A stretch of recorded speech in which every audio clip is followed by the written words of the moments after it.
Hello guys, welcome to my channel Bithika's home kitchen. आज के আমার রেসিপি তিল টক দই দিয়ে বাটা মাছের ঝোল। তো চলো আমরা দেখব কি উপকরণ লাগছে। তিল টক দই দিয়ে বাটা মাছের ঝোল করতে যা যা আমাদের লাগবে, এখানে যে বাটা মাছ নিয়েছি আমি 4টে, ধুয়ে পরিষ্কার করে নুন হলুদ মাখিয়ে রেখেছি। নিয়েছি সাদা তিল বাটা, নিয়েছি টক দই, হলুদ গুঁড়ো, লঙ্কার গুঁড়ো, ধনেপাতা কুচি, ফোড়নের জন্য মেথি আর একটা শুকনো লঙ্কা, আর লাগবে 2টো কাঁচা লঙ্কা, অল্প চিনি পরিমাণ মতন, সর্ষের তেল আর নুন। তো চলো আমরা এবার রান্নাটা বসাবো। তো কড়াইটা আমি বসিয়ে দিয়েছিলাম, গরম হয়ে গেছে। এবার মধ্যে সর্ষের তেল দিয়ে দেবো, মাছ ভাজার জন্য তেল দিয়ে দেবো। এটা আমি দিয়ে দিলাম, এবার আমি মাছটা ভাজবো। তেলটা আমার গরম হয়ে গেছে, মাছগুলো আমি ছেড়ে দেবো। খুন্তি দিয়ে দেবো মাছগুলো।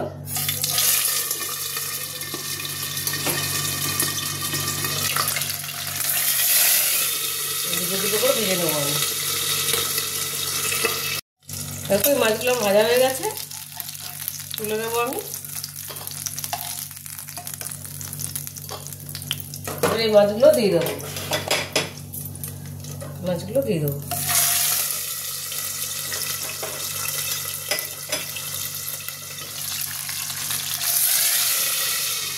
ভেজে নেব।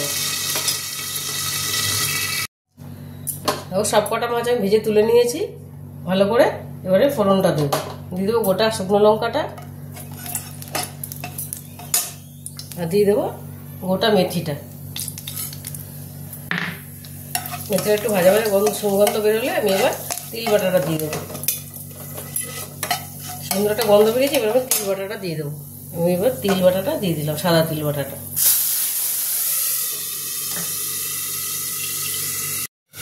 এবার দিয়ে দেবো ফেটানো টক দইটা, ভালো করে ফেটে রেখেছিলাম, টক দইটা দিয়ে দিলাম। মেথির একটা দারুণ গন্ধ বেরিয়েছে, সুগন্ধ বেরিয়েছে।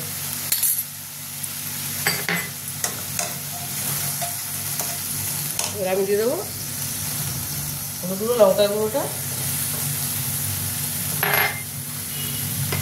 দিয়ে দেবো আমি, চিনিটা অল্প পরিমাণ মতন, আর গোটা কাঁচা লঙ্কা দুটো, একটু জল দিয়ে দেবো, তাহলে মশলাটা পড়ে যাবে। এবার এটা আমি একটু ভালো করে কষে নেব, এটা ভালো করে কষে নেব।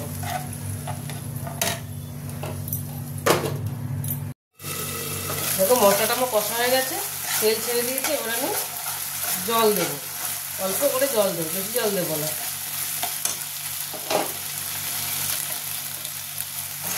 দেখো তেল ছেড়ে দিয়েছে, আর দারুণ একটা সুগন্ধ বেরিয়েছে মেথি ফোড়নে। অল্প করে আমি জল দেবো, মাছটা সেদ্ধ হওয়ার মতন জল দেবো, বেশি দেবো না, তাহলে মাছগুলো ভেঙে যাবে।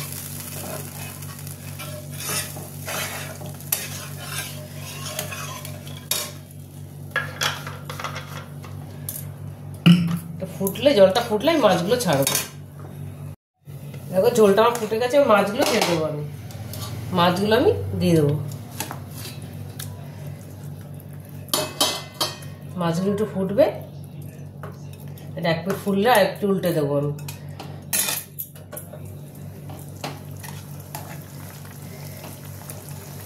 খুব তাড়াতাড়ি হয়ে যায়, অল্প সময় মাছের ঝোলটা।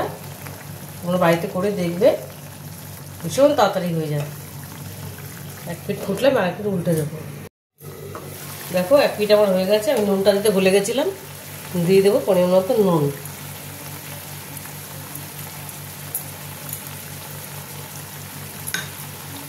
এবার মাছগুলো উল্টে দেবো।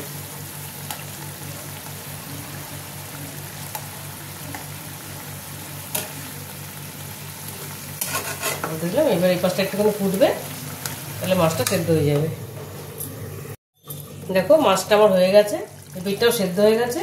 এবার আমি অল্প ধনেপাতা কুচি দিয়ে দেবো, অল্প ধনেপাতা কুচি দিয়ে দেবো উপর দিয়ে, বেশি দেবো না, অল্প দেবো।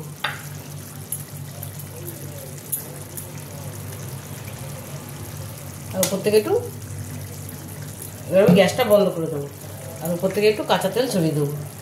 কাঁচা সরষের তেল একটু ছড়িয়ে দিলাম, খেতে আরও বেশি ভালো লাগবে। একটু কাঁচা তেল ছড়িয়ে দিলাম। মাছ আমার কমপ্লিট হয়ে গেছে। দেখো মাছটা এবার আমি প্লেটে তুলে নেব। প্লেটে আমি মাছগুলো তুলে নেব।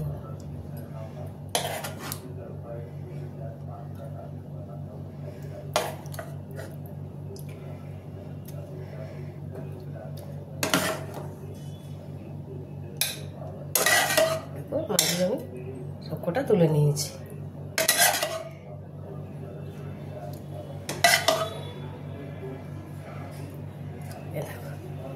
দেখতে কি ভালো হয়েছে, সুন্দর হয়েছে দেখতে। তোমরা দেখলে তিল টক দিয়ে বাটা মাছের ঝোলটা কত সহজে আমি করে ফেললাম। তোমরা একবার বাড়িতে এভাবে বানিয়ে দেখো, এগুলো ভীষণ ভালো হয় খেতে। যদি রেসিপিটা তোমাদের ভালো লেগে থাকে তাহলে আমাকে লাইক, শেয়ার আর সাবস্ক্রাইব করতে ভুলবে না। টাটা।